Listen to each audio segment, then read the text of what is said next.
امریکہ اور ایران جنگ کے اثرات پر ہم نے پہلے ذکر کیا ہے. اس جنگ کی وجہ سے پیٹرول اور ڈیزل کی بین الاقوامی منڈیوں میں قیمتوں میں کچھ ربع اضافہ ہوا. ہر گھر کے بجٹ پر نیا اور غیر متوقع دباؤ آیا. یہاں یہ سمجھنا انتہائی اہم ہے کہ پیٹرول اور ڈیزل کی مقامی قیمتیں عالمی منڈی کی پوری شدت کا اظہار نہیں تھیں. اگر حکومت اس جھٹکے کا پورا بوجھ عوام پر منتقل کر دیتی تو یہ قیمتیں اس سے کہیں زیادہ ہوتی. اسی لیے وزیر اعظم پاکستان کی ہدایت پر حکومت نے 128 ارب روپے کی عمومی سبسڈی کے ذریعے عوام کو براہ راست ریلیف دیا. پھر جلدی صوبائی حکومتوں کی تعاون سے، اور ہم ان کے بہت شکر گزار ہیں کہ انہوں نے ٹارگیٹڈ سبسڈیز کا نظام متعارف کروایا، جس کے ذریعے ضرورت مند افراد کو پیٹرولیم مصنوعات کی قیمتوں میں ریلیف دیا گیا اور ابھی بھی دیا جا رہا ہے. جناب اسپیکر، پاکستان ایک مستحکم معیشت اور معاشی بفرز کے ساتھ امریکہ ایران جنگ کے بحران میں داخل ہوا.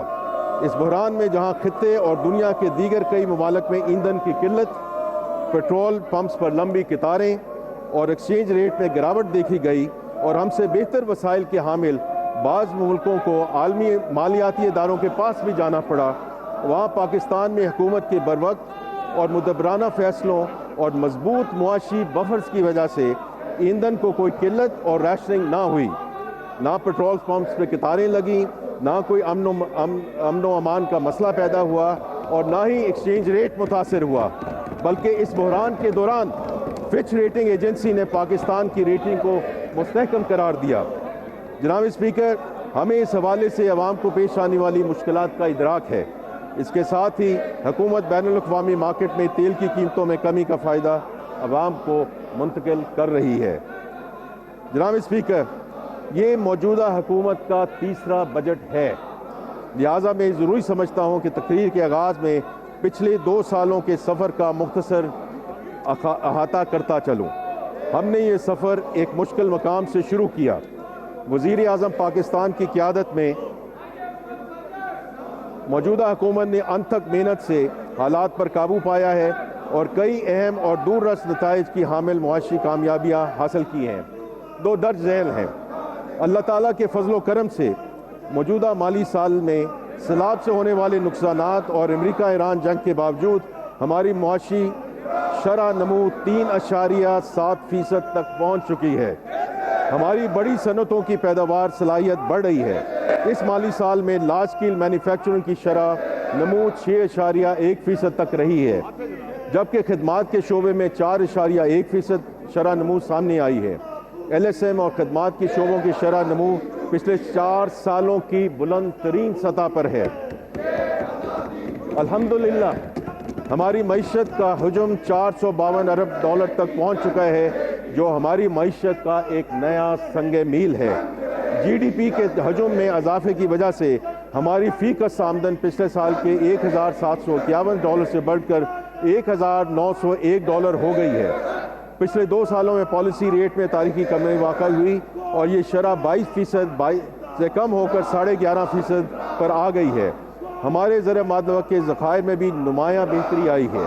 یہ 3 سال قبل 4 ارب ڈالر سے کم تھے اور جو اب بڑھ کر 17 ارب ڈالر سے زائد ہو چکے ہیں، جو کہ تقریباً 3 مہینوں کی درآمد کے لیے کافی ہیں. ترسیلات سے زر بھی نئی بلندیوں کو چھو رہی ہیں. پچھلی مالی سال کے 38 ارب ڈالر کے مقابلے میں اس مالی سال کے پہلے 11 ماہ میں ترسیلات کا حجم 38 ارب ڈالر تک پہنچ چکا ہے. انشاءاللہ اس سال بھر کی ترسیلات 41 ارب ڈالر سے تجاوز کر جائیں گی، جو کہ ہماری تاریخ کی بلند ترین سطح ہوگی. اے بی آر کے tax to G D P شرح مالی سال 22-23 میں 8.5% سے بڑھ کر 10.3% تک پہنچ چکی ہے. یعنی صرف 3 سالوں میں ملکی معیشت کے تناسب سے ٹیکسوں کی شرح میں تقریباً 2% کا نمایاں اضافہ ہوا ہے. ان اقدامات کے نتائج ہمارے مالیاتی استحکام میں بھی نمایاں نظر آتے ہیں. ہمارا مالیاتی خسارہ جون 2023 میں جی ڈی پی کا 7.8% تھا. موجودہ مالی سال کے اختتام میں یہ 4% تک آ جائے گا. 2 سال قبل ہماری پرائمری بیلنس میں GDP کے 0.7% کے برابر درپیش تھا۔ موجودہ مالی سال میں ہم پرائمری بیلنس کو 1.6% کے سرپلس تک لے آئے ہیں۔ اس طرح پرائمری بیلنس میں GDP کے حساب سے 2.3% کی بہتری آئی ہے۔ پچھلے مالی سال میں افراط زر کی شرح گزشتہ سال کی 23.4% سے کم ہو کر 4.5% تک آ گئی تھی۔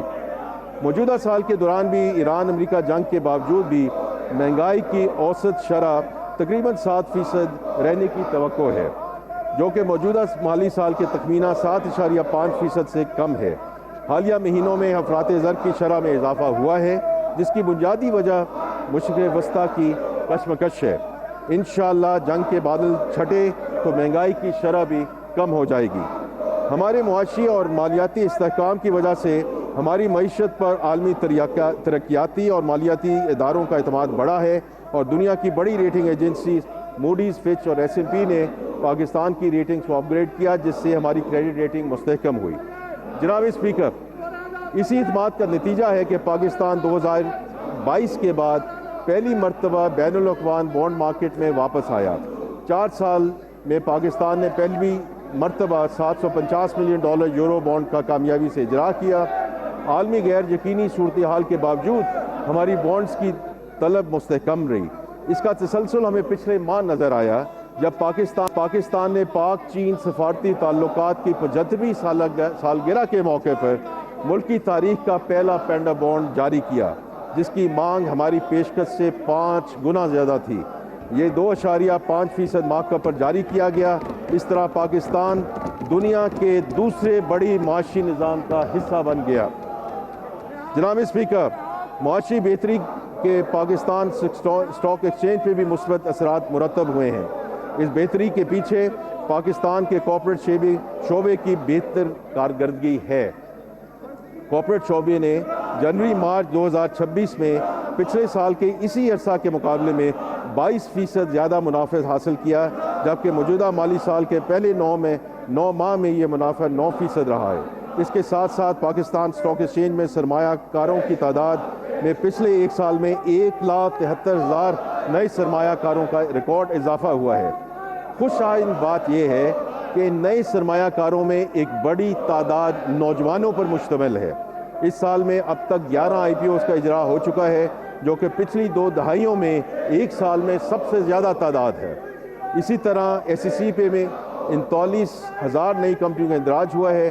دنیا کی بڑی کمپنیاں جیسے گوگل، ویون، BYD، ارامکو، علی بابا گروپ، AD پورٹس، رقمی، مشرق اور ٹرکش پیٹرولیم پاکستان میں سرمایہ کاری کر رہی ہیں۔ حکومت کے قائم کردہ ٹیکنالوجی زون میں 250 سے زائد نئی کمپنیوں نے اپنا کاروبار شروع کیا ہے، اور 25,000 سے زائد ٹیک پروفیشنلز کو روزگار ملا ہے، جو نئے اور موجودہ سرمایہ کاروں کا پاکستان میں کاروباری ماحول کو بڑھاتے ہوئے اعتماد کا منہ بولتا ثبوت ہے۔ جناب اسپیکر، گزشتہ سال اسی ایوان میں میں نے اپنی بجٹ تقریر کے دوران ہم نے یہ قوم سے وعدہ کیا تھا کہ ہم دہائیوں سے التوا کا شکار نجکاری کا ایجنڈے کو عملی شکل دیں گے۔ میں آج اس ایوان کو بتاتے ہوئے خوشی محسوس کرتا ہوں کہ یہ وعدہ صرف وعدہ نہیں رہا، بلکہ ایک حقیقت بن چکا ہے۔ ہم نے فرسٹ ویمن بینک کے نجکاری سے آغاز کیا، اور پھر 23 دسمبر 2025 کو پوری قوم نے دیکھا کہ اسلام آباد میں ایک شفاف اور براہ راست ٹیلی ویژن پر نشر ہونے والی نیلامی کے ذریعے پاکستان انٹرنیشنل ایئر لائنز کو مجموعی طور پر 185 ارب روپے کے عوض نجی شعبے کے حوالے کر دیا گیا۔ یہ کامیاب اور تاریخی نجکاری وزیر اعظم پاکستان کے اس ویژن کے عین مطابق ہے کہ نجی شعبہ ہی ملک کی پائیدار معاشی ترقی کا ضامن اور علمبردار ہے۔ Private sector is going to lead this country. PIA کی کامیاب نجکاری کے بعد ہم ایک 5 سالہ منصوبے پر عمل پیرا ہیں، جس کے تحت کئی حکومتی اداروں کو نجی شعبے کے حوالے کیا جائے گا۔ اس میں ڈسکوز، جینکوز، بینکس، انشورنس کمپنیاں اور ہوائی اڈے شامل ہیں۔ اس سلسلے میں 3 ڈسکوز کے پہلے بیچ کی نجکاری کے لیے اظہار دلچسپی کے نوٹس جاری ہو چکے ہیں۔ جناب اسپیکر، ایک فعال، متحرک اور شفاف ٹیکس انتظامیہ کسی بھی ریاست کی معاشی خود مختاری کی ضمانت ہے۔ ٹیکس کی وصولی کے بغیر کاروبار مملکت سر انجام نہیں پا سکتا۔ اور نہ ہی ترقیاتی کاموں کے لیے وسائل مہیا ہو سکتے ہیں۔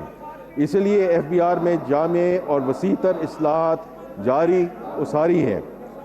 ایف بی آر میں اصلاحات کے مطابق کہ اب تک کے نتائج جناب اسپیکر بہت حوصلہ افزا ہیں۔ مالی سال 2022-23 میں ایف بی آر کی سالانہ ٹیکس وصولی 7,200 ارب روپے تھی، جو کہ اگلے 3 سالوں میں دگنا ہو گئی ہے اور موجودہ مالی سال کے اختتام پر 13,000 ارب تک پہنچ جائے گی۔ یہ اضافہ ایک ایسی کارکردگی ہے جس کی نظیر پاکستان کی حالیہ تاریخ میں کم ہی ملتی ہے۔ یہ صرف محصولات میں اضافہ نہیں بلکہ پاکستان کے ٹیکس نظام میں ایک اسٹرکچرل تبدیلی ہے۔ میں اس ایوان کو بتانا چاہتا ہوں کہ اس تبدیلی کی قیادت خود وزیر اعظم پاکستان میاں محمد شہباز شریف صاحب کر رہے ہیں، جو ہفتہ وار اجلاسوں کی خود صدارت کرتے ہیں اور پیش رفت کا جائزہ لیتے ہیں۔ جناب اسپیکر، اس تبدیلی کے ٹھوس ثمرات سامنے آ رہے ہیں۔ سب سے پہلے پروڈکشن مانیٹرنگ کا نظام ہے، جس میں مرکزی ڈیش بورڈز، ویڈیو انالیٹکس اور ٹیمپرنگ الرٹ سے مدد لی جا رہی ہے۔ یہ نظام 27 سیمنٹ فیکٹریوں اور 75 شوگر ملوں پر نافذ ہو چکا ہے۔ صرف ان 2 شعبوں سے سالانہ بنیاد پر تقریباً 61 ارب روپے اضافی ٹیکس متوقع ہے۔ اس کے علاوہ آرٹیفیشل انٹیلیجنس اور مشین لرننگ پر مبنی کمپلائنس مینجمنٹ